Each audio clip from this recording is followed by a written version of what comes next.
সরাসরি ৩০ লক্ষ মানুষ, ২ লক্ষ মা বোনদের হত্যা, ধর্ষণের প্রত্যক্ষভাবে সহযোগিতা করেছিল। তারা এবং তাদের অনুসারীরাই এই কথা বলছে। এখন মানে আমি যেটা বলতে চাই কি যে আসলে এই যে মানে আরও একটা জিনিস বলি যে এখানে যে মুক্তিযোদ্ধার মৃত্যুর সংখ্যা নিয়েও কিন্তু অনেক রকম, মানে ৩০ লাখ না ৩ লাখ, ৩ লাখ কি খুব কম কিছু? সিভিক রয়্যাল রিসোর্ট, সবুজে ঘেরা আভিজাত্য। না, মানে ৩০ লাখ আর ৩ লাখ এটি তো খুবই হাস্যকর বিষয়, এই তুলনাটা।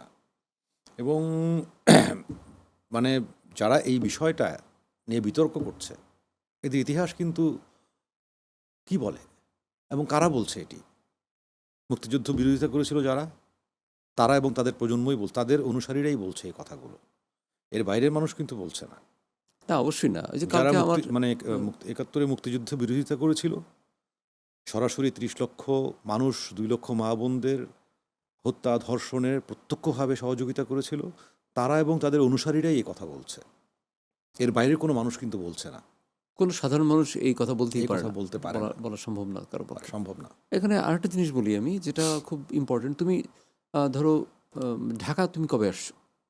ঢাকায় আমার জন্ম। ঢাকায় জন্ম, আচ্ছা। তার মানে সেটা একটা লং টাইমের ব্যাপার। সেটা ধরো আমি ধরে নিই যে এটা ৭৬-৭৭ এইসব দিকেই জন্ম। তো সেই সময় থেকে এই সময় প্রায় ৫০-এর কাছাকাছি বয়স হয়েছে। তো আমাদের ছোটোবেলায়, আমার জন্মটা ঢাকায় না, কিন্তু আমার জন্মের সময় শুধু তখন আমার বাবা মা ঢাকা থাকতো। আমার জন্ম হওয়ার জন্য আমাকে নিয়ে গেছিলো গ্রামের বাড়িতে, তা আমার মামা বাড়িতে। সেখানে জন্মের পরে আবার আমি ৩ মাস বয়সে ঢাকা চলে আসছি। তা আমারও বলা যায় যে জন্ম ঢাকায়। ঢাকায়, হ্যাঁ, তো ঢাকায় তখনকার সময়টা, যখন আমাদের শৈশবের সময়টা, তুমি কি শৈশব ঢাকায় ছিলা নাকি কোথাও? ঢাকা ছিলাম, আবার ঢাকার বাইরে চিটাগাংয়ে গিয়েছি, চিটাগাংয়ে গিয়েছি, তারপরে আবার ঢাকায় ফিরে এসেছি, আবার যশোরে গিয়েছি, আবার ঢাকায় ফিরে এসেছি। মানে ঢাকাটাই এরকম। রুট। হ্যাঁ, হ্যাঁ, ঢাকাটাই। তো ঢাকা দিয়ে আমি বলি, বা তুমি যদি সারা দেশের কথা চিন্তা করে বলতে পারো, তুমি বাংলাদেশের অবস্থাটা কেমন ছিল? এখন যেরকম এরকম ছিল কি?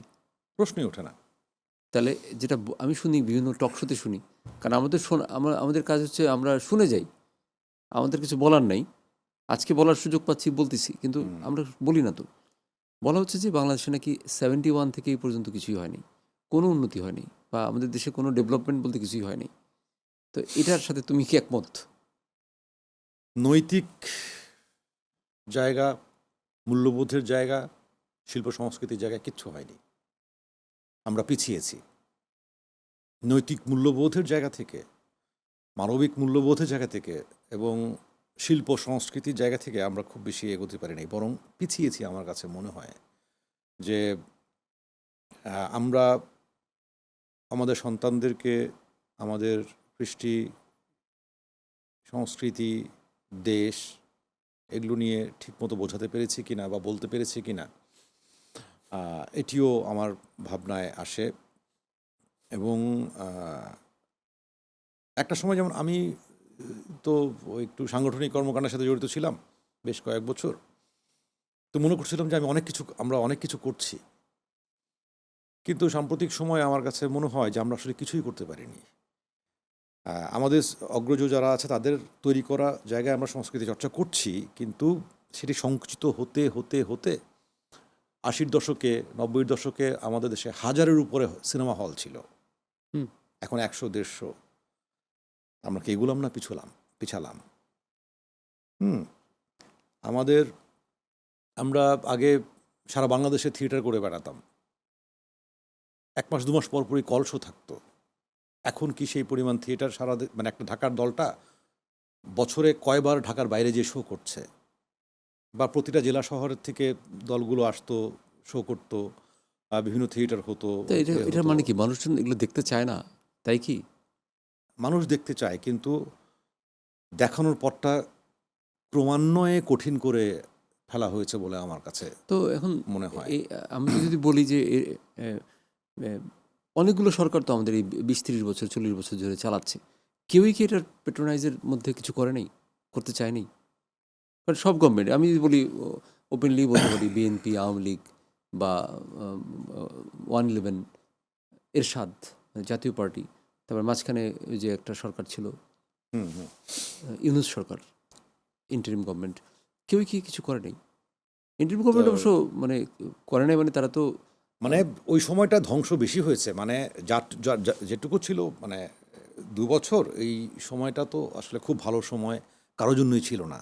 কতিপয় মানুষ অর্থবিত্তের মালিক হয়েছে, আর বাকি মানে এই যে আমাদের নারী অভিনয় শিল্পীরা বিভিন্ন জায়গায় যে তাদের বাধার মুখে পড়েছে ওই সময়ে, শুটিং করতে গিয়ে আমাদের অনেক লোকজন হ্যাঁ। কিন্তু শুটিং করতে পারেনি যে ঢাকার বাইরে। হ্যাঁ, তো অনুষ্ঠান করতে যে পারে নাই, কনসার্ট বন্ধ হয়েছে, বাউলের উপর আক্রমণ হয়েছে, বাউলদের মারা হয়েছে, মাজার পুড়িয়ে দেওয়া হয়েছে, তারপরে একটা মানুষকে জ্বালিয়ে মানে পুড়িয়ে মারা হয়েছে, কবর থেকে লাশ তুলে আগুন দিয়ে পুড়িয়ে দেওয়া হয়েছে। মানে এগুলো তো আসলে মানে এর আগে বাংলাদেশ এভাবে দেখেছে কিনা আমার কাছে তো মনে হয় না। না, সেটা সেটা আছে, কিন্তু ওই সময় যে তার আগেও তো যে সরকার ছিল বা এখনও যে সরকার আছে, তার আগে আসলে আন্তরিক যে আমাদের এই মানে আমাদের যে সংস্কৃতি চর্চার জন্য, মানে আমি নাকি মানুষের নৈতিক অবক্ষয়টা বেশি? আমার কাছে মনে হয় যে নৈতিক অবক্ষয়টা এত বেশি হয়েছে যে অধিকাংশ মানুষ আমার কাছে মনে হয় অসৎ নয়, সুবিধাবাদী। অসৎ না হলেও সুবিধাবাদী। যে কয়েকদিন আগে আমি দেখলাম ফেসবুকে যে একজন মা তার সন্তানকে স্কুল থেকে নিয়ে ফিরছেন, তো রিকশায় জ্যামে দাঁড়ানো, তার সামনে একটি ডিমের গাড়ি, উনি পট করে 3-4টা ডিম চুরি করে ফেললেন বাচ্চার সামনেই। বাচ্চার সামনে।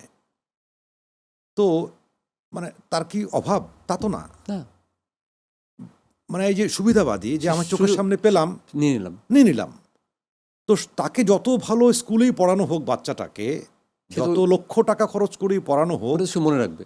ও কি দেখলো যে এইভাবে চোখের সামনে পেলে চুপ করে নিয়ে নেওয়া যায়, ও নিয়ে নেবে। তো মানে এইখানে মানে শিক্ষার অভাবটা কোথায় আসলে আমি জানি না। মানে ওই মানে দেখে তো মনে হয়েছে, ভিডিও দেখে মনে হচ্ছে ওই মহিলাও শিক্ষিত ছিলেন। হ্যাঁ, এবং আমার প্রায়শ আমি নিজে তো ড্রাইভ করি, একদিন বনানীতে হঠাৎ করে মানে একটা ভদ্রলোক আমার গাড়ির সামনে দৌড় দিলেন, আমি হার্ট ব্রেক করলাম। উনি টাই টুই পরা, হাতে ব্রিফকেস টিফকেস, সুটেড বুটেড, মধ্যবয়স্ক লোক। আমি যে, আরে করলেন কি? আপনার মাথার উপরে ফুট ওভার ব্রিজ, আপনি হেবে দৌড় দিলেন কেন? মারা যেতেন তো। আমাকে সে বলে চাও চাও চাও। মানে সে যে ভুলটা করেছে, অন্যায় করেছে, এবং সেই কারণে মানে অ্যাক্সিডেন্ট হতে পারতো, সে নিজে মারা যেতে পারতো, মাথার উপরে ফুট ওভার ব্রিজ, তার নিজে উনি দৌড় দিলেন। শিক্ষিত মানুষ, ভদ্রলোক, জেন্টলম্যান আমার কাছে দেখে মনে হয়েছে। তো আমি একদিন ফুটপাথ দিয়ে হেঁটে যাচ্ছি, হঠাৎ করে উল্টো দিক থেকে একটা মোটরসাইকেল ফুটপাথ দিয়ে আসতেছে। আমি থামলাম যে, ভাই এমনিতেই দোকান টোকানের কারণে ফুটপাথ দিয়ে হাঁটতে পারি না, এরপরে বাইক তুলে দিচ্ছেন, এখানে মানেটা কী রে ভাই, প্লিজ আপনি নামেন। আমাকে উল্টোপাল্টা গালিগালাজ শুরু করলো, এবং তাকেও তো শিক্ষিত মনে হয়েছে আমার। সিভিক রয়্যাল রিসর্ট, কিনুন আভিজাত্য, নিশ্চিত করুন ভবিষ্যৎ।